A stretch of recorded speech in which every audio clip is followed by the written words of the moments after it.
মনে করেন স্বামী স্ত্রী এক জায়গায় ঘুমায় আছে, স্বামীর ইন্তেকাল হয়ে গেল রে, স্ত্রী টের পেয়ে গেল আমার স্বামী দুনিয়ার জমিনের ভিতরে নাই, ওনার ইন্তেকাল হয়ে গেছে। সাথে সাথে স্ত্রী একটা লাফ মারিয়া খাট থেকে নিচে নেমে যাবে, কোন মতে ঘরের লাইটটা জ্বালায়া দরজাটা খুলিয়া ঘরের বাহিরে চলিয়া যাবে, আর ডাকতে থাকবে, কই আমার সন্তান, এরে আব্দুর রহিম, এরে আব্দুল করিম, কোথায় আছিস বাবা? ঘর থেকে জলদি বাগের খাও, তাড়াতাড়ি আয়। সন্তান গভীর রজনীতে মায়ের কণ্ঠ শুনিয়া বিছানাটা ত্যাগ করিয়া একটা লাফ মারে ঘরের বাহিরে চলে আসে। ও মা, কি ব্যাপার, কি হয়েছে, কি সমস্যা?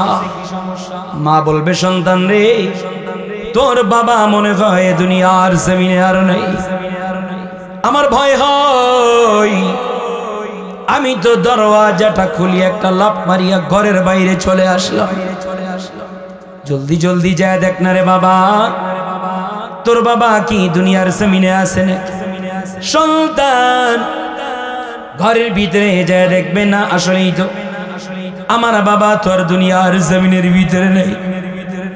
সন্তান তাড়াতাড়ি করিয়া মোবাইলটা নিয়া ভাই বোনদেরকে ফোন দিতে লাগবে, এ তোরা কোথায় রে, জলদি জলদি আয়, আমার বাবার জমিনের ভিতরে নেই, এই দুনিয়ার ভিতরে আমার বাবা নেই, আমার বাবা চলিয়া গেল, আমি চিরয়তীম হয়ে গেলাম। আত্মীয় স্বজনদেরকে ফোন দিতে থাকবে, এ আমার আত্মীয়রা জলদি জলদি আসো, আমার বাবা নেই, দুনিয়া থেকে বিদায় নিয়ে চলিয়া গেল, তাড়াতাড়ি চলিয়ে আসো। আত্মীয় স্বজনরা সবাই চলে আসতে থাকবে, ফজরের আজান হয়ে যাবে, সুবহে সাদিক হয়ে যাবে, ফজরের নামাজ হয়ে যাবে, মানুষরা চলে আসবে, আত্মীয় স্বজন আসতে থাকবে, একজন দুইজন করিয়া আত্মীয় স্বজন সব যখন চলিয়ে আসলো রে, মাশওয়ারা শুরু হয়ে যাবে। বেশি সময় দুনিয়ার জমিনে রাখা যাবে না, মাশওয়ারা শুরু হয়ে যাবে। তোমরা কিছু মানুষ যাও কবর করতে থাকো, তোমরা দুইজন বাজারে যাও, কাফনের কাপড় কিনে নিয়ে এসো, তোমরা গোসলের জন্য রেডি হও, গোসল করানোর জন্য রেডি হও। একজন যাবে বড়র পাতা ছিঁড়তে যাবে, বড়র গাছ কোথায় আছে, পাতাগুলো ছিঁড়িয়ে গরম পানি করিয়া গরম পানি রেডি হয়ে যাবে। বেশি সময় নেই, আর বেশি সময় থাকা যাবে না। দুনিয়ার হায়াত ক্ষণস্থায়ী জায়গা, দুনিয়ার হায়াত সামান্য সময় রে। মানুষগুলা গোসল করানো আরম্ভ করে দিবে, গোসল শুরু হয়ে যাবে। গোসল শেষ হয়ে গেল, কাফনের কাপড়ের ভিতরে প্যাকেট করে ফেলানো হবে। কাফনের কাপড়ের ভিতরে যখন প্যাকেট করা হবে রে, এরপরে আর বেশি সময় নেই, খাটিয়ার ভিতরে লাশটা উঠায় দেওয়া হবে। যখন খাটিয়ার ভিতরে লাশটা উঠানো হলো রে, বলবে জানাজার কাতারে দাঁড়ায় যাও। মানুষগুলো জানাজার কাতারের ভিতরে দাঁড়ায় যাবে, আর বেশি সময় নেই, বেশি থেকে বেশি হলেও 2-4-5 মিনিট সময়। মানুষগুলো জানাজার কাতারে যখন দাঁড়ায় যাবে, ইমাম সাহেব তাকবীরের নামাজ, জানাজার নামাজ শুরু করার আগে এতটুকু অল্প একটু সময় সন্তান দাঁড়ায় বলবে, আমার বাবা নেই, আমি চিরয়তীম হয়ে গেছি, আমার বাবাকে মাফ করিয়ে দিও।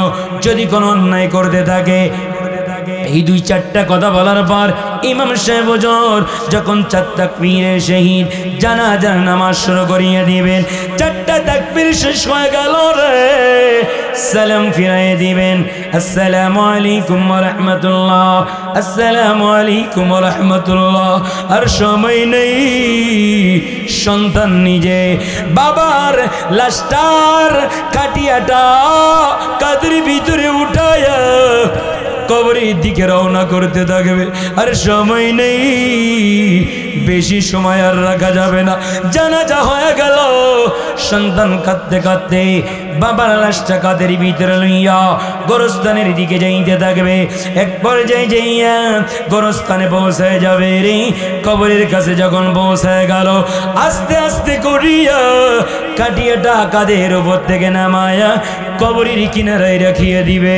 সন্তান বেশি থেকে বেশি হলেও কবরের ভিতরে নামিয়া যাবে। হাত দুইটা বাড়াইয়া বলতে থাকবে, দাও না রে আমার বাবার লাশটা দাও, চিরবিদায় দিয়ে দি, আর জিন্দেগিতে দেখা হবে না। সন্তান বাবার লাশটা হাতের ভিতরে লইয়া বুকের সাথে জড়ায় ধইরা চিরবিদায় দিয়ে দিবে। কবরের ভিতরে যখন শোয়া দেওয়া হবে রে, মাথাটা ধরিয়া কেবলার দিকে যখন ঘোরায় দেয়া হলো, আর সময় নাই, এখন আর 5টা মিনিটও নাই। সন্তান মাটির উপরে কবরের বাহিরে 2টা হাত বাহির উঠায় দিবে। এই 2 হাতের উপরে একটা ভর দিয়া সন্তান একটা লাফ মারিয়া কবরের উপরে উঠিয়া যাবে। আর 2-1 যদি থাকে, তারাও একটা লাফ মারিয়া কবরের বাহিরে চলে আসবে। বলবে, দাও জলদি জলদি করিয়া বাঁশের চালনি গোলা দাও, বাঁশ গোলা দিতে থাকো, বাঁশ গোলা সাজায় দেওয়া হবে। আর সময় নেই, বলবে এখন মাটি দিতে থাকো। মাটি চাপা দেওয়া শুরু হয়ে গেল, মাটি চাপা দেওয়া হয়ে গেল। আর বেশি সময় নাই, ওই কবরে কেউ সাথী হবে না। ওই কবর বড় ভয়ঙ্কর, কবর বড় মারাত্মক জায়গা। আল্লাহর হাবিব বলেন, সাহাবায়ে কেরাম, কবরের ভিতরে যাকে তোমরা কবরস্থ করলা, যাকে দাফন করা হলো, তার চাইতে অসহায় বান্দা দ্বিতীয় আর কেউ হতে পারে না।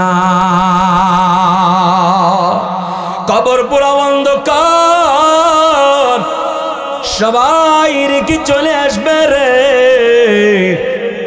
কবরে সন্তান সাথী হবে না, স্ত্রী সাথী হবে না, মা সাথী হবে না, বাবা সাথী হবে না। ওই নেকা মল্লিয়া যদি কবরে যাইতে পারো রে, তাহলে আল্লাহর হাবিব বলেন, হয়তো কারোর জন্য কবরটা হবে জান্নাতের বাগান, অথবা কারোর জন্য হবে জাহান্নামের গর্ত। যারা নামাজি হবে রে, মুমিন যে বান্দা হবে, ইমানদার যেই বান্দা হবে, আল্লাহ তাআলা ফেরেশতাদেরকে অর্ডার করবেন, আমার বান্দা দুনিয়ার জমিনে অনেক কষ্ট করছে, প্রচন্ড শীতের ভিতরে কাঁপতে কাঁপতে উঠিয়া ঠান্ডা পানি দিয়া ওযু কইরা আমি রব্বে কারীমের কুদরতি কদমে সিজদার ভিতরে লুটায়া পড়ছিল। আমার এই বান্দা দুনিয়ার হায়াতে অনেক কষ্ট করছে, আমার এই বান্দার কবরের ভিতরে জান্নাতি বিছানা বিছায়া দাও, কবরের ভিতরে জান্নাতি, কবরের সাথে জান্নাতের সংস্পর্শ করায় দাও। আল্লাহর হাবিব বলেন, ইমানদারের কবরটা কেমন হবে? বান্দার নজরটা যত দূর পর্যন্ত যায়, আল্লাহ তাআলা ইমানদার মুত্তাকি বান্দার কবরটা তত দূর পর্যন্ত প্রশস্ত করে দিবে। আর নাফরমানের কি অবস্থা হবে? আল্লাহর হাবিব বলেন, নাফরমান যে হবে রে, বেঈমান যে হবে, বেরোজাদার, বেনামাজি, হারামখোর, সুদখোরের কবর বড় ভয়ঙ্কর হবে রে। জাহান্নামের গর্ত হয়ে যাবে, 2 পাশের মাটি এমন জোরে চাপ দিবে রে, পাঁজরের একটা হাড্ডি আর একটা হাড্ডির ভিতরে ঢুকিয়ে যাবে, আযাব শুরু হয়ে যাবে। আল্লাহর হাবিব বলে, উম্মত, নাফরমান বেনামাজির কবরে আল্লাহ তাআলা 99টা সাপ দিবেন, দংশন করতে থাকবেন।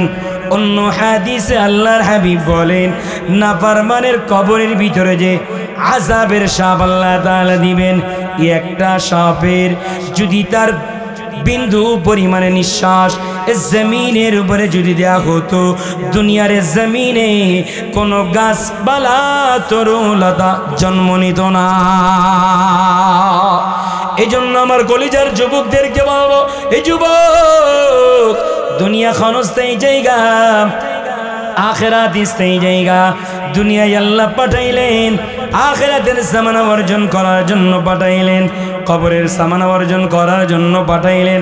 আল্লাহ পাক রব্বুল আলামিন আমাদের সবাইকে পরিপূর্ণ দুনিয়া থেকে কামেল মুমিন ইমানদার মুসলমান বানায়া কবরের সামানা অর্জন করিয়া, পুলসিরাতের সামানা অর্জন করিয়া, হাসরের সামানা অর্জন করিয়া, মিজানের সামানা অর্জন করিয়া আমাদের সবাইকে দুনিয়া থেকে বিদায় নেওয়ার তৌফিক দান করুক। সকলে বলেন আমিন।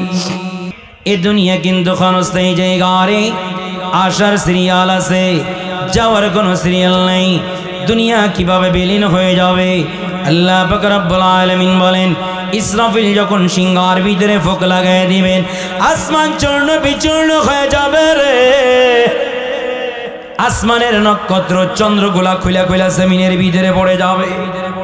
पगाड़े फड़ जाएंगे जमी पर जलजला होगा, पगाड़े फड़ जाएंगे जमी पर जलजला होगा। मोहम्मद तख्त पर होगा, अदालत पर खुदा होगा। मोहम्मद तख्त पर होगा, अदालत पर खुदा होगा। ইসরাফিলের বিকট আওয়াজের কারণে আসমানের নক্ষত্র চন্দ্রগুলা খুলা খুলা জমিনের ভিতরে পড়ে যাবে। সাতটা আসমান সব চূর্ণ বিচূর্ণ হয়ে যাবে। দুনিয়ার উপরে যা কিছু আছে সব কিছু ধূলিসাৎ হয়ে যাবে। এই যুবক শোনো রে, এই যে আল্লাহ তাআলা দুনিয়ার জমিনের উপরে যত পাহাড় বানাইলেন, এই ইসরাফিলের আওয়াজে পাহাড়গুলো সব তোলার মতো উঠতে থাকবে। পাহাড়গুলো তার জায়গা ছাড়িয়ে দিবে। ইসরাফিলের আওয়াজ এত মারাত্মক বিকট আওয়াজ হবে, এত বিকট আওয়াজে পরিণত হয়ে যাবে রে। আল্লাহর হাবিব বলেন, সমস্ত ইনসান, সমস্ত জিন্নাত যা কিছু আছে, আসমান জমিনের ভিতরে যা কিছু আছে, শুধু তাই নয়, আসমান জমিন সব কিছু ধূলিসাৎ হয়ে যাবে রে। সব কিছু যখন বিলীন হয়ে যাবে রে, ইসরাফিলের ফুৎকারের তীব্রতা এত বেশি পরিমাণে হবে। আল্লাহর হাবিব বলেন, ইসরাফিল নিজেও বিলীন হয়ে যাবে, ফেরেশতা তারাও বিলীন হয়ে যাবে। এক পর্যায়ে যায় সব যখন বিলীন হয়ে গেল রে, আল্লাহ পাক রব্বুল আলামিন আল্লাহ পাক রব্বুল আলামিন মালাকুল মউতকে তলব করবেন, এরে মালাকুল মউত কে কে বেঁচে আছে? ইসরাফিলের ফুৎকারের পরে মালাকুল মউত আজরাইল বলবেন, ও রব্বে করিম, ইসরাফিলের ফুৎকারের তীব্রতা এত বিশাল, ওই আওয়াজে সমস্ত ইনসান বিলীন হয়ে গেছে, সমস্ত জিন্নাতরা বিলীন হয়ে গেছে, সমস্ত ফেরেশতা তারাও বিলীন হয়ে গেছে। ও রব্বে করিম, আমি বেঁচে আছি আর আপনার আরশে মুআল্লা বহনকারী ফেরেশতারা বেঁচে আছে, আর কেহ নেই, আর কিচ্ছু নাই। আল্লাহ তাআলা বলবেন, এর মালাকুল মউত আরশে মুআল্লা বহনকারী ফেরেশতাদের রূহগুলোকে কবজ করো। আরশে মুআল্লা বহনকারী ফেরেশতাদের রূহগুলোকে কবজ করে নেওয়া হবে। তাহলে আরশে মুআল্লা কি ভেঙে পড়বে? আল্লাহর হাবিব বলেন, না, আল্লাহ তাআলার হুকুমে যেভাবে আছে ওভাবেই থাকবেন। বলবেন না আল্লাহু আকবার? হয় নাই? আরো জোরে বলেন আল্লাহু আকবার। এখন মাত্র রব্বে করিম আছেন আর মালাকুল মউত আজরাইল আছেন। আল্লাহ তাআলা মালাকুল মউত কে বলবেন, এরে মালাকুল মউত নিজের রূহটা নিজে কবজ করো। মালাকুল মউত নিজের রূহটা যখন নিজে কবজ করবেন, আল্লাহর হাবিব বলেন, এমন বিকট এক আওয়াজ দিবেন, ওই বিকট আওয়াজের মাধ্যমে উনিও শেষ হয়ে যাবেন। আল্লাহর হাবিব অন্য হাদিসে বলেন, সাহাবায়ে কেরাম, ইসরাফিলের ওই মালাকুল মউতের ওই আওয়াজটা, মালাকুল মউত যে আওয়াজ দিয়া উনি বিদায় নিয়ে চলে যাবেন। আল্লাহর হাবিব বলেন, মালাকুল মউত ইন্তেকালের আগ মুহূর্তে যে বিকট আওয়াজ দিয়ে শেষ হয়ে যাবেন, ওই আওয়াজটা যদি জমিনের উপরে আসমানের নিচে যদি দেয়া হতো রে, দুনিয়ার মানুষ যত আছে রে, যত প্রাণী কুল আছে, যাদের আত্মা আছে রে, সমস্ত মানুষগুলা আত্মা, সমস্ত প্রাণীগুলা কলিজা ফেটে ওই আওয়াজে বিলীন হয়ে যেত। এখন সব শেষ হয়ে গেল রে। একদিন কিছু ছিল না, কোনো ফেরেশতা ছিল না, একদিন আসমান ছিল না, জমিন ছিল না, একদিন মানুষ ছিল না, জিন্নাত ছিল না, কিছুই ছিল না। আমার রব্বে করিম সব বানাইলেন, রব্বে করিম সব সৃষ্টি করলেন। আল্লাহ তাআলা আদেশ করেছেন কোন, আদেশ করা মাত্র ফায়াকুন হয়ে গেছে রে। মালিক বলেছে কোন, সাথে সাথে ফায়াকুন হয়ে গেছে। আল্লাহর হাবিব বলেন এখন আর কেহ নেই, এখন আছে একমাত্র হুয়াল আউয়াল ওয়াল আখির ওয়াজ যাহির ওয়াল বাতিন লা ইলাহা ইল্লাল্লাহ। এখন কে আছেন? আরে বলেন না কেন, কে আছে? একমাত্র আমার রব্বে কারীম আল্লাহ আছেন, আর কেউ নাই। আমার রব্বে কারীম ছাড়া আর কেউ নাই। আল্লাহর হাবিব বলেন ইসরাফিলের ফুৎকারে, প্রথম ফুৎকারে তো সব বিলীন হয়ে গেল। আল্লাহ তাআলা ইসরাফিলের রূহটা ফেরাইয়া দেওয়ার পর দ্বিতীয় আরেকটা ফুৎকার দিতে বলবেন। তবে আল্লাহর হাবিব বলেন এই ফুৎকারটা দেওয়া হবে 40 বার। 40-এর কোনো ব্যাখ্যা আল্লাহর হাবিব করেন নাই। 40 কি দিন, নাকি 40 সপ্তাহ, নাকি 40 মাস, নাকি 40,000 বছর, নাকি 40 কোটি বছর, ব্যাখ্যা নেই। আল্লাহর হাবিব বলেন 40 বার। ইসরাফিল তাকে আর একটা ফুৎকার দেওয়ার কথা বলা হবে। ইসরাফিল 40 বার আর একটা ফুৎকার দিয়ে দিবেন। লম্বা হয়ে যাইতেছে, বেশি আর লম্বা নেই। দ্বিতীয় ফুৎকারের পর মানুষদেরকে ময়দানে মাহশারের দিকে নিয়ে যাওয়া হবে রে। আল্লাহর হাবিব বলেন আল্লাহ তাআলা ফেরেশতাদের অর্ডার করবেন, এরে ফেরেশতা মিজানের পাল্লা কায়েম করো, ময়দানে মাহশার কায়েম করো।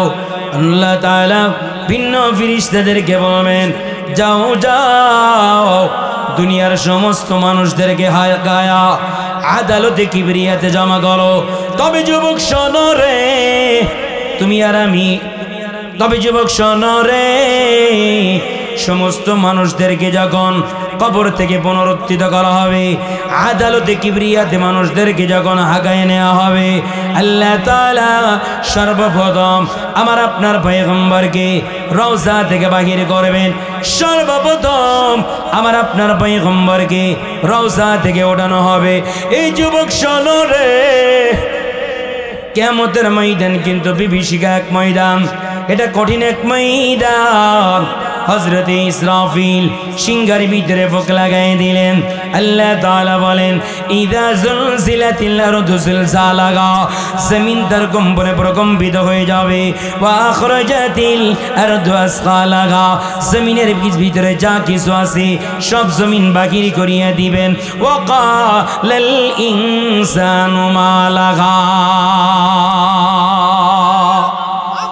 কিয়ামতের ময়দান ভয়ঙ্কর এক ময়দান, আজব এক ময়দান, কঠিন এক ময়দান। যেই ময়দানে কেউ কারো নাই, কেউ কারোর উপকারে আসবে না, কেউ কারোর কাছে আসবে না, কেউ কারোর লাভে আসবে না। তবে যুবক শোনো রে, এমন একজন নবী পাইলাম রে, এমন একজন পয়গম্বর পাইলাম যিনি নিজের জীবনের চাইতেও উম্মতরে বেশি পরিমাণে ভালোবাসে। আল্লাহর হাবিব বলেন আমাকে রওজা থেকে যখন বাহির করা হবে রে, জিবরাইল আর মিকাইল আসবেন। আল্লাহ তাআলা জিবরাইল আর মিকাইলকে পাঠাইবেন। জিবরাইল আমার রওজার কাছে আসবেন। জিবরাইল যখন আমার রওজার কাছে হাজির, জিবরাইল যখন আমার রওজার কাছে এসে হাজির হয়ে যাবেন, জিবরাইল তার নূরের পারগুলো দিয়া পাখাগুলো দিয়া আমি হাবিবুল্লাহর রওজার উপরে আজমতের সম্মানের সহিত মারতে থাকবেন আর বলতে থাকবেন ইয়া হাবিবুর রহমান, ওগো আল্লাহর হাবিব, আপনি রওজা থেকে বাগির খান, আপনি রওজা থেকে উঠে আসেন, আপনাকে ময়দানে মাহশারে নিয়ে যাওয়ার জন্য এসেছি। রব্বে কারীম পাঠিয়েছেন, আপনাকে নিয়ে যাওয়ার জন্য এসেছি। যুবক শোনো রে, আল্লাহর হাবিব বলেন সাহাবায়ে কেরাম, কিয়ামতের ময়দান এমন বিভীষিকা ময়দান রে, আল্লাহ পাক রব্বুল আলামিন কক্কারিয়াতের রূপ ধারণ করবেন, নবীরা পর্যন্ত থরথর করিয়া কাঁপতে থাকবেন। এখানেই নয়, আল্লাহর হাবিব বলেন হযরতে জিবরাইল, হযরতে মিকাইল, হযরতে ইসরাফিল, মালাকুল মউত সবাই একটা আওয়াজ দিবেন, রব্বি সাল্লিম সাল্লিম, রব্বি সাল্লিম সাল্লিম। ও রব আমারে শান্তি দাও, ও রব আমারে শান্তি দাও, ও রব আমারে মুক্তি দাও। কিতাবের ভিতরে উল্লেখ করা হয় आदि पिता या नफ्सी पैगम्बर नूह पैगम्बर या नफ्सी लुत पैगम्बर या नफ्सी हारून पैगम्बर या नफ्सी इब्राहिम खलीलुल्लाह या नफ्सी मूसा कलीमुल्लाह या नफ्सी हारून पैगम्बर या नफ्सी ईसा रूहुल्लाह या नफ्सी ज़करिया पैगम्बर या नफ्सी আল্লাহর হাবিব বলেন সমস্ত নবী সমস্ত রাসূলগণ সবাই নফসি নফসি করবে, সবাই নফসি নফসি করবে রে। সমস্ত উম্মতেরা সবাই নফসি নফসি করবে, সমস্ত জিল্লাত তারাও নফসি নফসি করবে। তবে যুবক শোনো রে, আল্লাহর হাবিব বলেন সাহাবায়ে কেরাম, আমি আমার উম্মতকে তোমাদেরকে এত বেশি পরিমাণে ভালোবাসি রে। জিবরাইল যখন আমাকে রওজা থেকে বাগির করার জন্য আসবেন, আমি ওই সময় কিভাবে রওজা থেকে বাগির খাবো? আল্লাহর হাবিব বলেন আমি আমার চুলগুলা, আমি আমার দাড়িগুলা, আমি আমার শরীর থেকে ধুলা বালুগুলা ঝাড়তে থাকবো, রওজা থেকে বাগির করতে থাকবো। আমি আমার শরীর থেকে ধুলা বালুগুলা ঝাড়তে থাকবো, রওজা থেকে বাগির করতে থাকবো। আর আমি বলতে থাকবো ইয়া আখি জিবরাইল আইনা উম্মতি উম্মতি উম্মতি। রে ভাই জিবরাইল বলো না আমার উম্মত কোথায়, বলো না আমার উম্মত কোথায়? এই যুবক যেই ময়দানে কেউ কারো নয়, কেউ কারোর উপকারে আসবে না, কেউ কারোর কাছে আসবে না, কারণ আমার রব্বে কারীম বলেন কিয়ামতের ময়দান এমন একটা ভয়ঙ্কর ময়দান রে। আল্লাহ তাআলা যখন কক্কারিয়াতের রূপ ধারণ করবেন, মানুষদেরকে যখন হাসরের ময়দানে উঠানো হবে, আল্লাহ তাআলা কালামে হাকিমের ভিতরে বলেন ইয়াউমা ইয়াফিরুল মারউ মিন আখি ওয়া উম্মিহি ওয়া আবিহি ওয়া সাহিবাতিহি ওয়া বানি। ইয়াফিরু ভাগতে থাকবে, পলায়ন করতে থাকবে। ইয়াউমা ইয়াফিরুল মারউ মিন আখি, ভাই ভাইকে দিকে পলায়ন করতে থাকবে। ভাই ভাইয়ের কোনো পরিচয় নেই, মা সন্তানের পরিচয় নেই, বাবা সন্তানের পরিচয় নেই, সন্তান বাবার পরিচয় নেই, বন্ধু বন্ধুর কোনো পরিচয় নেই। কেউ কারোর উপকারে আসবে না, কেউ কারোর ক্লাবে আসবে না। বাবা সন্তানের পরিচয় দিবে না, সন্তান বাবার পরিচয় দিবে না। একটা হাদিস মনে পড়ে গেল, সরদার দো আলম নবী বলেন এই আমার সাহাবায়ে কেরাম আদালতে কিবরিয়াতে আল্লাহ তাআলা মিজানের পাল্লা যখন কায়েম করবেন, একজন বাবা ওনার নেক এবং গুনাহকে মিজানের পাল্লায় ওজন দেওয়া হবে। আল্লাহর হাবিব বলেন সাহাবায়ে কেরাম ওই বাবার নেক এবং গুনাহকে যখন মিজানের পাল্লায় ওজন দেওয়া হবে, ওই বাবার একটা নেক কম হয়ে যাবে গুনাহর তুলনায়, অর্থাৎ গুনাহ বেশি হয়ে গেছে, নেক একটা কম পড়ে গেছে গুনাহর তুলনায়। আল্লাহ তাআলা ওই বাবাকে রহমত দিবেন, এরে আমার বান্দা দেখো না এই ময়দানে কেউ তোমাকে একটা নেকি দেয় কিনা? যদি কোনো বান্দা তোমার একটা নেকি দেয়, আর তুমি যদি আমাকে আমি রবকে একটা নেকি নিয়ে এসে দেখাইতে পারো রে, আমি আল্লাহ তাআলা তোমাকে মাফ কইরা জান্নাত দান করে দিব। আল্লাহর হাবিব বলেন এই বাবা পাগলের মতো দৌড়াইতে থাকবে, তালাশ করতে থাকবে, কই আমার সন্তান, কই আমার স্ত্রী, কই আমার সন্তান, কই আমার বাবা, কই আছে আমার জনম দুগিনী মা। আল্লাহর হাবিব বলেন খুঁজতে খুঁজতে এক পর্যায়ে সন্তানকে পেয়ে যাবে, বাবার দিলটা খুশি হয়ে যাবে রে, সন্তানকে পেয়ে গেলাম, সন্তানের কাছে এখন নেকি যাব, সন্তান একটা নেকি দিবে, মালিক আমারে জান্নাত দান করে দিবে। আল্লাহর হাবিব বলেন বাবা সন্তানকে বলবে রে সন্তান আমার একটা যদি নেকি দাও, আল্লাহ তাআলা আমারে মাফ করে জান্নাত দান করে দিবে। কারণ সন্তান আমার একটা নেকি কম হওয়ার কারণে জাহান্নামের ফয়সালা হয়ে গেছে। আল্লাহর হাবিব বলেন ওই সময় সন্তান বলবে আমার বাবা ছিল দুনিয়াতে ঠিক, কিন্তু আপনি যে আমার বাবা ছিলেন এটা আমার মনে পড়ে না। এই যারা বাবা হয়েছে সন্তানকে সুখে রাখার জন্য জীবনে আপনি কত কষ্ট করলেন,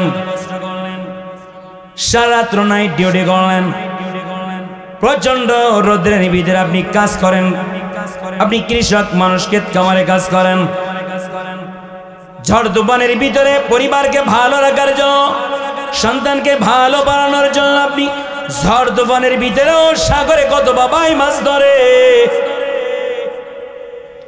অনেক বাবা মাতার গায়ে পায়ে ফেলাইতেছে একটু সন্তানকে কিভাবে ভালো রাখা যায়, একটু সন্তানকে কিভাবে ভালো খাওয়ানো যায়, ভালো পালানো যায়। ওই সন্তান কিয়ামতের ময়দানে কোনো কাজে আসবে না, ওই সন্তান বাবাকে নেকি দিবে না। ওই সন্তানকে সুখে রাখার জন্য জীবনে কত ওয়াক্ত নামাজ আপনি কাজা করেছেন, জীবনে কত রমজানের রোজা ফরজ ছেড়ে দিয়েছেন। কিয়ামতের ময়দানে কেউ কারোর নয়, কেউ কারোর উপকারে আসবে না, কেউ কারোর কাছে আসবে না, কেউ কারোর লাভে আসবে না। নিজের কবরের সামান নিজেকে অর্জন করা লাগবে রে, নিজের ময়দানে মাহশারের সামান নিজেকে অর্জন করা লাগবে। কারণ যুবক শোনো রে, আমার রব্বে কারীম দুনিয়ায় পাঠাইলেন ইবাদতের জন্য পাঠাইলেন।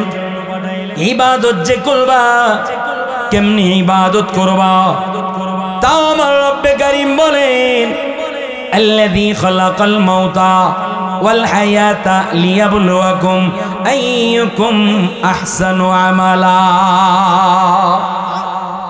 আল্লাহ বলে বান্দারে তোর ইবাদতের জন্য আমি পাঠাইলাম, সৃষ্টি করলাম, কিন্তু বান্দা তুমি ইবাদত যে করবা, আমল যে করবা, আহসান আমল করিও, ভালো আমল করিও।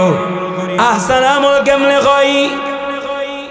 যে আমলটা রেজায়ে মওলা আল্লাহর সন্তুষ্টির জন্য হয়, সাথে সাথে আমলটা যদি সুন্নত তরিকায় হয়ে যায় রে, ওই আমলটা আল্লাহ তাআলার দরবারে কবুল হয়ে যায়।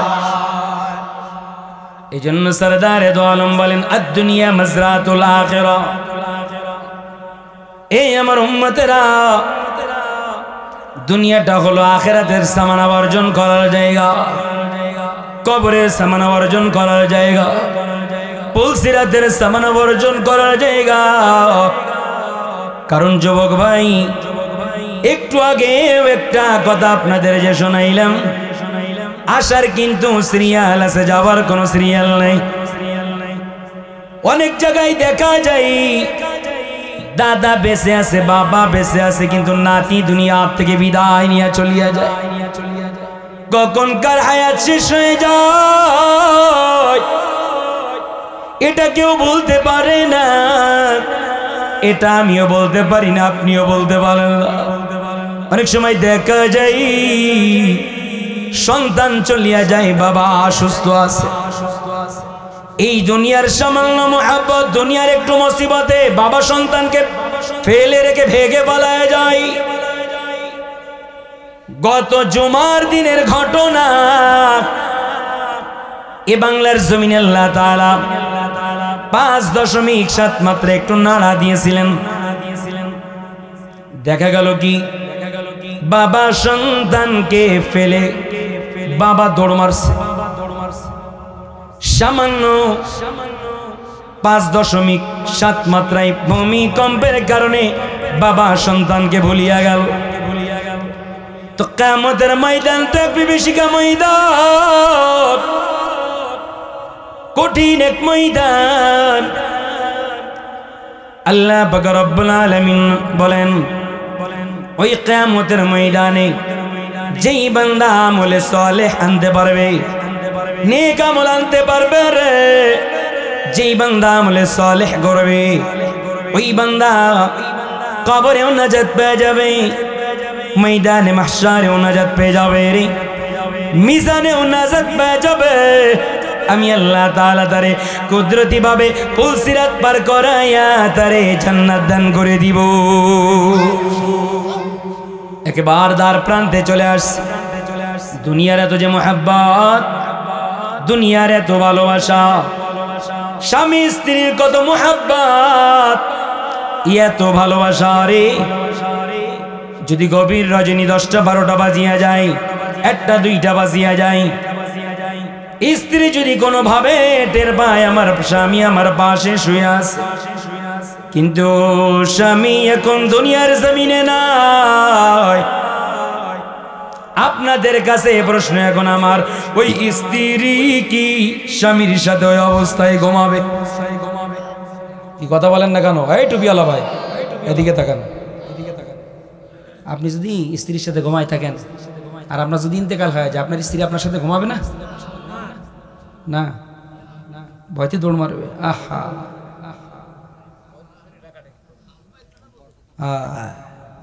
কষ্ট হইতেছে আপনাদের? আর 10 মিনিট দেন ইনশাল্লাহ। 10 মিনিট বলবো? কথা বলে না, বলবো? পর্দার আম্মা জানে রাদিল লাগায় শোনেন, এই একটা উদাহরণ দিয়ে আমি আখেরি মুনাজাতের দিকে চলিয়া যাব।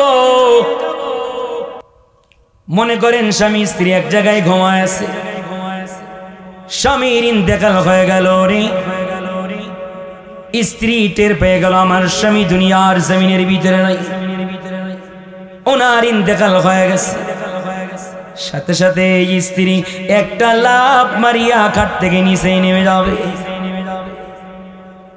কোন মতে ঘরের লাইটটা জ্বালায়া দরজাটা খুলিয়া ঘরের বাহিরে চলিয়া যাবে, আর ডাকতে থাকবে, কই আমার সন্তান, এরে আব্দুর রহিম, এরে আব্দুল করিম, কোথায় আছিস বাবা? ঘর থেকে জলদি বাগের খাও, তাড়াতাড়ি আয়। সন্তান গভীর রজনীতে মায়ের কণ্ঠ শুনিয়া বিছানাটা ত্যাগ করিয়া একটা লাফ মারে ঘরের বাহিরে চলে আসে। ও মা, কি ব্যাপার, কি হয়েছে, কি সমস্যা?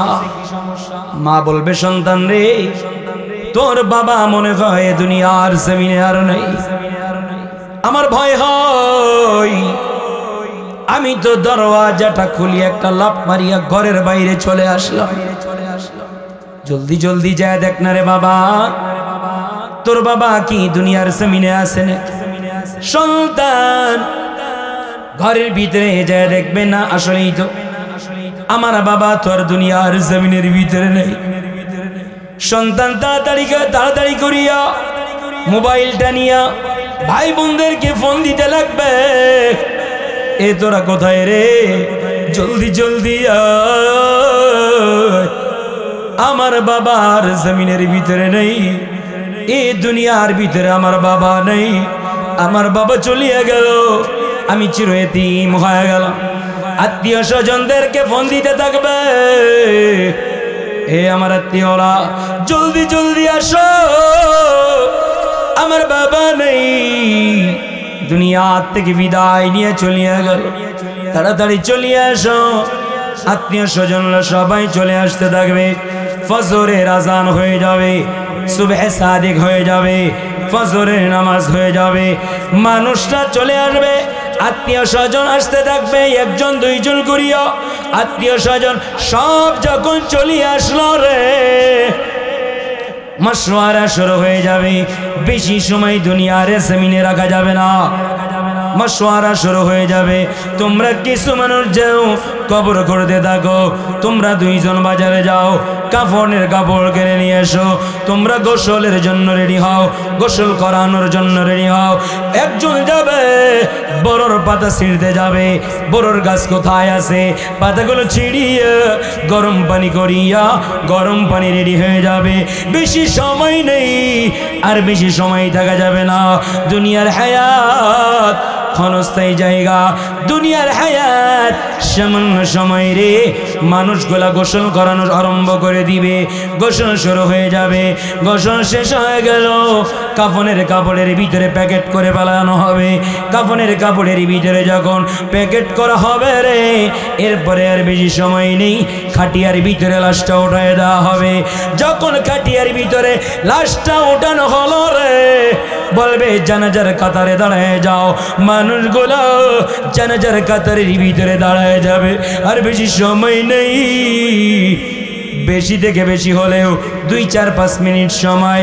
মানুষগুলো জানাজার কাতারে যখন দাঁড়ায় যাবে, ইমাম সাহেব তাকবীরের নামাজ, জানাজার নামাজ শুরু করার আগে এতটুকু অল্প একটু সময় সন্তান দাঁড়ায় বলবে, আমার বাবা নেই, আমি চিরএতিম হয়ে গেছি, আমার বাবাকে মাফ করিয়ে দিও যদি কোনো অন্যায় করতে থাকে।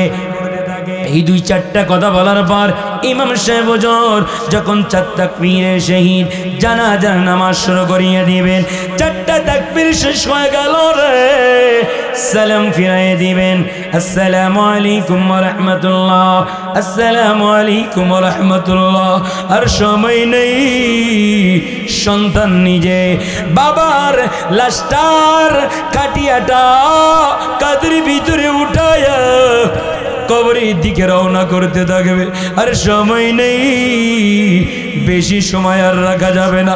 জানাজা হয়ে গেল, সন্তান কাঁদতে কাঁদতে বাবার লাশটা কাদের ভিতরে লইয়া গোরস্থানের দিকে যাইতে থাকবে।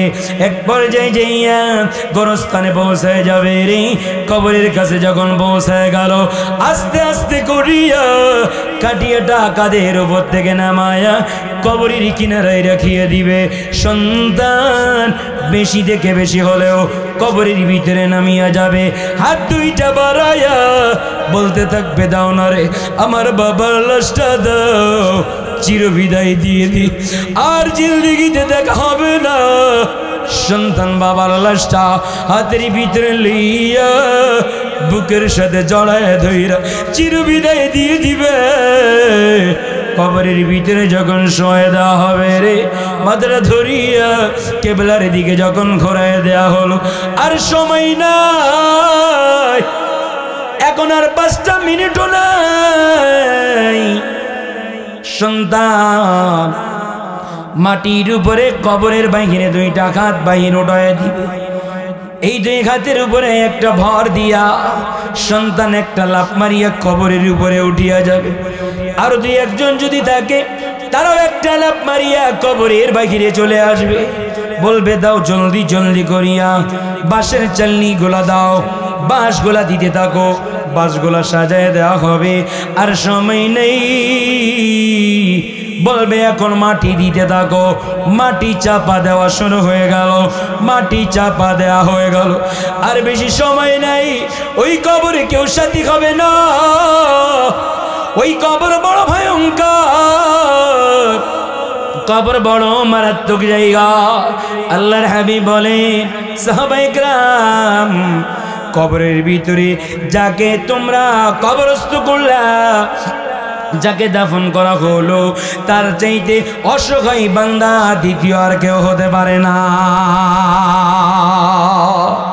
কবর পুরা অন্ধকার, সবাই রেখে চলে আসবে রে। কবরে সন্তান সাথী হবে না, স্ত্রী সাথী হবে না, মা সাথী হবে না, বাবা সাথী হবে না। ওই নেক আমল নিয়ে যদি কবরে যাইতে পারো রে, তাহলে আল্লাহর হাবিব বলেন হয়তো কারোর জন্য কবরটা হবে জান্নাতের বাগান, অথবা কারোর জন্য হবে জাহান্নামের গর্ত। যারা নামাজি হবে রে, মুমিন যে বান্দা হবে, ইমানদার যেই বান্দা হবে, আল্লাহ তাআলা ফেরেশতাদেরকে অর্ডার করবেন, আমার বান্দা দুনিয়ার জমিনে অনেক কষ্ট করছে, প্রচন্ড শীতের ভিতরে কাঁপতে কাঁপতে উঠিয়া ঠান্ডা পানি দিয়া ওযু কইরা আমি রব্বে কারীমের কুদরতি কদমে সিজদার ভিতরে লুটায়া পড়ছিল। আমার এই বান্দা দুনিয়ার হায়াতে অনেক কষ্ট করছে, আমার এই বান্দার কবরের ভিতরে জান্নাতি বিছানা বিছায়া দাও, কবরের ভিতরে জান্নাতি, কবরের সাথে জান্নাতের সংস্পর্শ করায় দাও। আল্লাহর হাবিব বলেন ইমানদারের কবরটা কেমন হবে? বান্দার নজরটা যত দূর পর্যন্ত যায়, আল্লাহ তাআলা ইমানদার মুত্তাকি বান্দার কবরটা তত দূর পর্যন্ত প্রশস্ত করে দিবে। আর নাফরমানের কি অবস্থা হবে? আল্লাহর হাবিব বলেন নাফরমান যে হবে রে, বেঈমান যে হবে, বেরোজাদার, বেনামাজি, হারামখোর, সুদখোরের কবর বড় ভয়ঙ্কর হবে রে। জাহান্নামের গর্ত হয়ে যাবে, দুই পাশের মাটি এমন জোরে চাপ দিবে রে, পাঁজরের একটা হাড্ডি আর একটা হাড্ডির ভিতরে ঢুকিয়ে যাবে, আযাব শুরু হয়ে যাবে। আল্লাহর হাবিব বলে উম্মত, নাফরমান বেনামাজির কবরে আল্লাহ তাআলা 99টা সাপ দিবেন, দংশন করতে থাকবেন।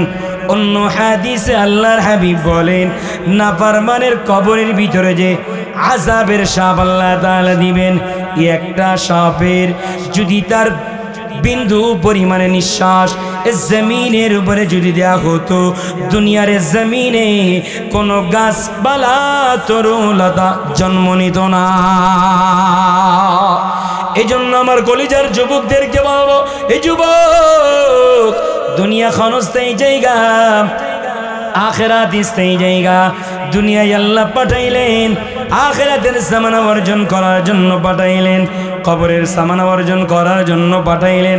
আল্লাহ পাক রব্বুল আলামিন আমাদের সবাইকে পরিপূর্ণ দুনিয়া থেকে কামেল মুমিন ইমানদার মুসলমান বানায়া কবরের সামানা অর্জন করিয়া, পুলসিরাতের সামানা অর্জন করিয়া, হাসরের সামানা অর্জন করিয়া, মিজানের সামানা অর্জন করিয়া আমাদের সবাইকে দুনিয়া থেকে বিদায় নেওয়ার তৌফিক দান করুক। সকলে বলেন আমিন। আলহামদুলিল্লাহি রাব্বিল আলামিন, ওয়াসসালাতু ওয়াসসালামু আলা সাইয়্যিদিল আমবিয়াই ওয়াল মুরসালিন ওয়া আলা আলিহি ওয়া আসহাবিহি আজমাইন। রব্বানা যালামনা আনফুসানা ওয়া ইল্লাম তাগফির লানা ওয়া তারহামনা লানাকুনান্না মিনাল খাসিরিন। ربنا آتنا في الدنيا حسنة وفي الآخرة حسنة وقنا عذاب النار يا أرحم الراحمين يا أرحم الراحمين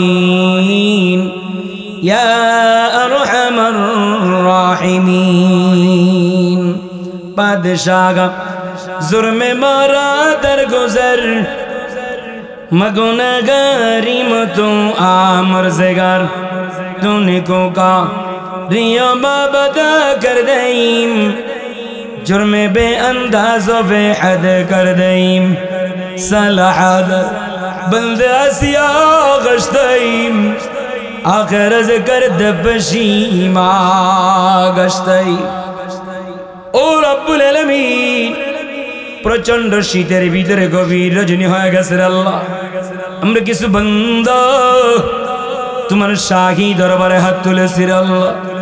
ও মালিক, মাগরিবের পর থেকে নিয়ে পর্যন্ত যে আলোচনাগুলা করা হইল, ভুল ত্রুটিগুলা ক্ষমা করিয়া দেন, সঠিক গুলাকে আপনার খাজানায় কবুল করে না। পরওয়ারদিগার আলম আল্লাহ, আমরা যারা এখানে হাত তুললাম আল্লাহ, জানি না এই মজলিসের মধ্য থেকে কার জন্ম দুঃখিনী মা নেই, জানি না মালিক কার বাবা নেই। ও মালিক, ও আল্লাহ, ওই পিতা মাতা যাদের দুনিয়া থেকে বিদায় নিয়ে চলিয়া গেল রে রব্বুল আলামিন, ওই পিতা মাতার জিন্দেগি সমস্ত গুনাহ গাদা মাফ করে দাও। আল্লাহ মালিক রে, পিতা মাতার কবরের আযাব থেকে হেফাজত করো, কবরখানাকে জান্নাতের বাগান বানায় দাও, কবরের ভিতরে জান্নাতি বিছানা বিছায় দাও রে আল্লাহ।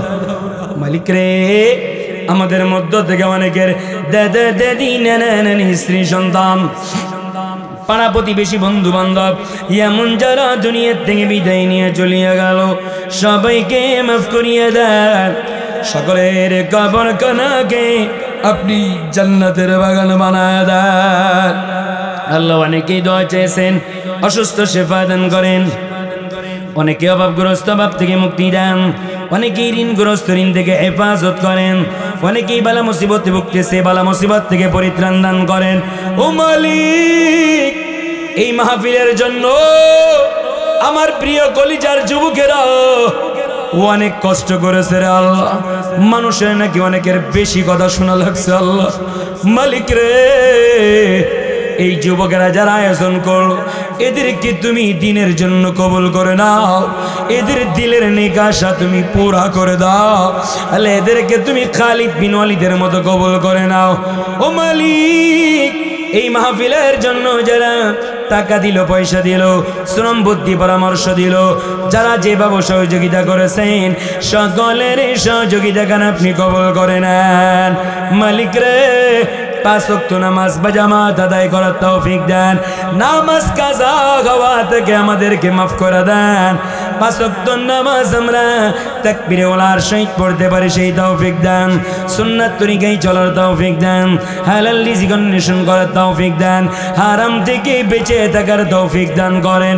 মালিক রে, আমরা যারা হাত তুললাম আল্লাহ, জিন্দেগিতে এমন কোনো গুনাহ নাই যে গুনাহ আমাদের দ্বারা হয় নাই, ইচ্ছাই হোক অনিচ্ছাই হোক, সাগীরা কবীরা, শিরিক বেদাত কুফরি, আল্লাহ অনেক গুনাহ হয়ে গেছে। মালিক, দিলে দিলে তওবা করতেছি, আর নামাজ কাজা হবে না, আল্লাহর গুনাহ করব না, জীবনে আর মিথ্যা কথা বলবো না, রোজা ছাড়বো না, হারামের দিকে এক কদম আগাবো না আল্লাহ। মালিক রে, তুমি আমাদের সকলের জিন্দেগির সমস্ত গুনাহ গাদা মাফ করে দাও আল্লাহ। এই কিছু সংখ্যক বান্দা বান্দীদের যদি আপনি মাফ করে দেন, আপনার কোনো লস নেই, মাফ না করিয়া যদি জাহান্নামে দেন তাও তো আপনার কোনো লাভ নেই। কিন্তু আপনি নিজেই বলেন, লাকাদ খালাকনাল ইনসানা ফি আহসানি তাকওয়িম, শুধুমাত্র মানুষগুলো নিজের কুদরতি হাত দিয়া এত সুন্দর অবয়ব দিয়া মানুষগুলো বানাইলে, এই ইনসানগুলো আপনি জাহান্নামে ফেলবেন, আপনার কি একটু মায়াও লাগবে না, দয়াও লাগবে না রে আল্লাহ? আদর কো রিয়া মানুষ বানায়া, কেমনে দিবা জাহান্নাম ফেলাইয়া, কেমনে দিবা জাহান্নামে ফেলিয়া।